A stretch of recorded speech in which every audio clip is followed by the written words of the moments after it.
Salutations, fam. This is actually Arim from Haltessiagaming, and in today's video, I'm going to be starting a series of videos I'm going to be doing that are going to be covering the Photon Hypernova format and the decks that I played during that format.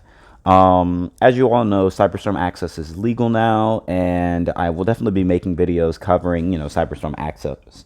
I do still want to, make the videos about like kind of my theory going into the new format, because I want to just kind of explain, how I do end up like deciding what deck I'm going to play, for an event, for a format, etc. One thing about Photon Hypernova format that surprised me was how much I ended up enjoying it, because I definitely did not expect to enjoy a format that was basically where the best deck was basically Macrocosmos Turbo.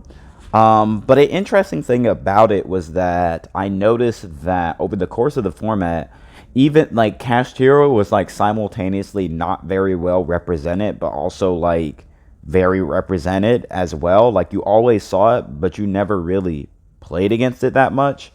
It was a deck that I noticed that was like pretty much always in top cut, but it wasn't really a scenario where I would notice where half the deck is Cashtiro, half the tournament is Cashtiro or anything like that. It's like you'd see Cashtiro players at every tournament, and Cashtiro players would almost always be in top cut.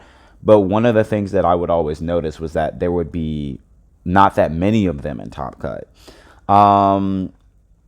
A release as the format really got figured out, because one of the interesting things about it was the thing that made it like incredibly powerful were also the things that made the deck very vulnerable. The players that were just doing like the full wombo combo, lock 10 zones, like they were doing that, those were the players that I noticed were losing early on in the tournament and dropping, because they get hit by Nib and like, just hit by everything, because everyone's side deck and main deck was prepared to deal with it. It's like, and the players that were ending on a Rise Hard Pass, I did notice that those players were typically the ones that were making it further into the event. But the thing about a Rise Hard Pass is that it's not actually that, unbeatable. So it's like, if you played against one of the players on a Rise Hard Pass, a lot of decks, their engine were able to deal with it. Or like maybe like your side cards could deal with it, or your utility cards could deal with it. Because, just outing the one Arise Heart, the macro was, not actually that crazy. But yeah, going into the style of the series, basically, I'm going to be talking about, when I decided to play the deck, why I decided to play the deck, what the format was like at the time, what level of events I played it in, how it performed, and why I ultimately decided to stop playing the deck. So to start it off, the first deck that I'm going to be talking about is going to be Chaos Max OTK. So as for when I played the deck, I played it pretty much as soon as at the earliest point of Photon Hypernova Format, which was technically before Photon Hypernova Format, which was the sneak peek. And all the when Konami, OTS stores, they get their sneaks and everything. So these are when people are really trying to play in. These are, events that are like, they're not locals. They're like at local stores, but they are typically much bigger than locals, because these are events that a lot of people want to play in. They want their chance to get the new cards. They want their chance to play against the new cards. They want to get the promos. They want to get the mats. They want to get the field centers. They want to get all the new stuff, So these events are typically significantly more populated than, the average locals. And I played Chaos Max OTK during these events. As for why I chose to play the deck, so as you guys may or may not know, I do have a Patreon that links to a special Discord server where I, talk with my patrons pretty regularly.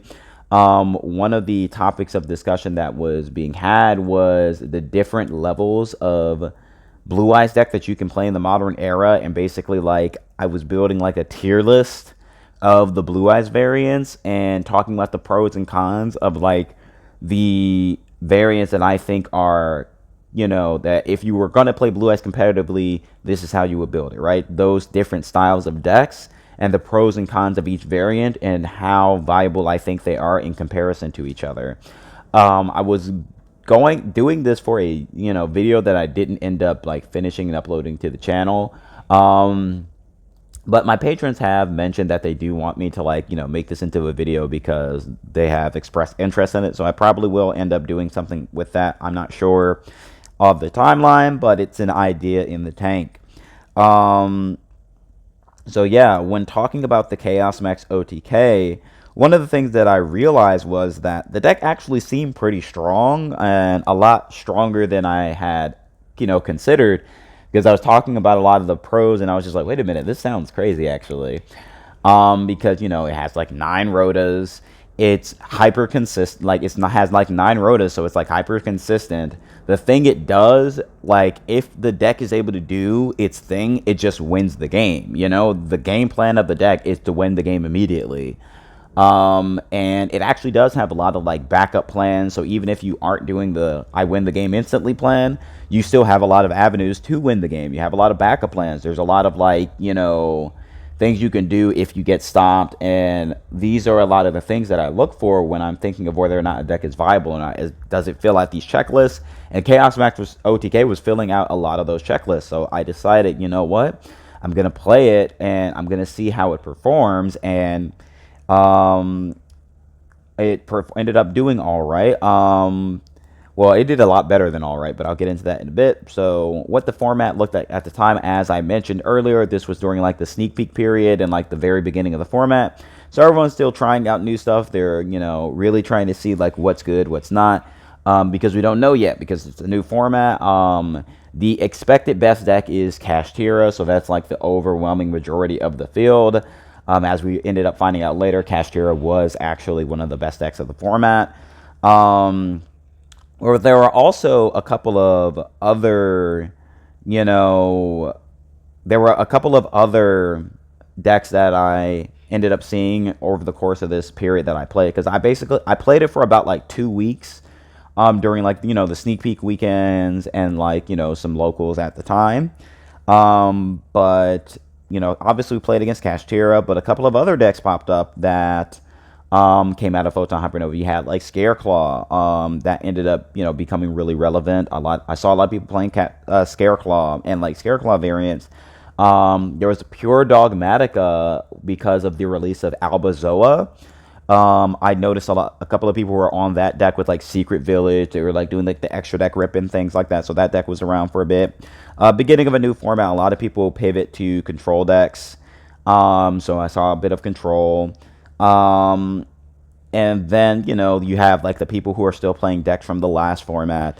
As far as like the decks that I felt I struggled the most against, it was definitely, I want to say Scareclaw was probably, like Scareclaw and control decks were probably the decks I want to say like I was the most afraid of playing Chaos Max OTK, because with control decks, like most of your engine interacts with monsters. So if your opponent's like setting back row, that's the stuff you kind of have to like navigate carefully, and it can really like mess you up. As for the level of events I played it in, as I mentioned, I played it in like the sneak peek events, I played it in the locals, and I played for about 2 weeks. How it performed, I got, I believe, 2 top 4s, a second place, and a first place finish over this 2-week period that I played the deck. It performed a lot better than I expected. I had topped every single event that I played the Chaos Max OTK deck in. And as I mentioned earlier, like I said, like the deck was a lot better than I expected. It has a strong game plan, has a strong backup plan, and it did well into the metagame because, one of the things about like Kashtira was, this is early format. People are still trying to figure out the format, figure out what the deck is trying to do. One of the things about it is that like I was playing Book of Eclipse at the beginning, but I ended up cutting it because I realized the only card I ever needed to really book was exactly Kashtira Riseheart. So I could use my engine and play the deck and play the game. But like once you actually, book the Arise Heart or you outed the Arise Heart, you were able to just kind of keep playing from there. And, you didn't really have much issue breaking the rest of the board and like performing your OTKs because like you're just playing out your deck tends to like break the rest of the board. And like you put so much damage on board that you just OTK. Against the Pure Dogmatica deck, Secret Village is very, very detrimental because, like half your deck is spells. Actually, so this is probably something I should mention. But one of the most unexpected things that became relevant about the Chaos Max OTK over the time I was playing it was the fact that Chaos Max can't be targeted or destroyed by card effects, and the fact that it is a 4,000 attack point monster. That 4,000 stat line alongside that protection was very relevant because a lot of decks actually did struggle to deal with it because you couldn't just pop it, and because it was so big, you couldn't just hit over it, right? Kashtira, you may notice, all of their stuff targets. So they couldn't really deal with it. For the most part, the only real out to Chaos Max they had was going into Draco Sack, going into like summoning the tokens, attacking into Chaos Max. It doesn't die because of the tokens, and then going into Zeus and wiping the board. But if you do that, you're clearing your board too. And I just summon Chaos Max again next turn, and you've used your one out. So from there, they typically lost the game. And one time, like a Kashtira player didn't even make it that far because they went for that line, and I had Forbidden Droplet on the Draco Sack and damage step. And, their monster died. They weren't able to get to Zeus. And then they realized they had a 0 defense position token. And I had Chaos Max on board, so they just died. Pure Dogmatica. I don't really care about the extra deck rip. My boss monster is in the main deck. There were so many times where players, just over the event where, Pure Dogmatica, Kashtira, they're looking at your extra deck. And they just were always looking at it. They'd be like, what are you playing? And that's pretty much was the unanimous reaction, was everyone's just like, what in the world are you playing? And then, they see the Chaos Max and they go, oh, I see. But Secret Village is definitely the most difficult part about that matchup. Outside of Secret Village, you tend to have a pretty good point, unless they get their monsters to like 4,500. Because then they actually have the bigger monsters, and you can kind of have trouble dealing with it. Because if I recall correctly, the Albazoa has that protection. So against the Pure Dogmatica deck, I actually ended up winning one of my matches against that. So one of them I won off of pure luck because, I was locked out through Secret Village. But then I was like, well, I won't scoop. Let's see if I draw the out. And I drew Pankratops, and so I was able to win. And the other time, they had gotten to the Albazoa and the small one that gains stats. And I ended up doing Chaos Max and Blue Eyes Chaos Dragon in order to reduce them to 0 and attack for game, and I won that way. And it was really funny because this player is he plays almost exclusively he plays meta decks a lot, right?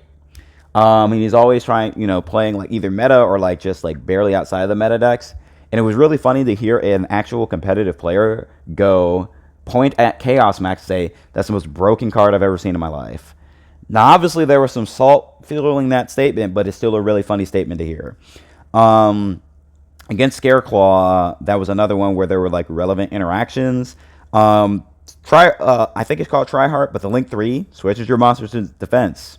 And it doesn't target. It's just a continuous effect. And Chaos Max has 0 defense. So, yeah, that was a little bit difficult to deal with. But even that one, I didn't end up. I had my plot armor, and I drew a Fleur-de-Lis off the top. And, as you know, Fleur-de-Lis activates and resolves in hand. So I was able to negate it, switch my monster to attack, and win the game from there.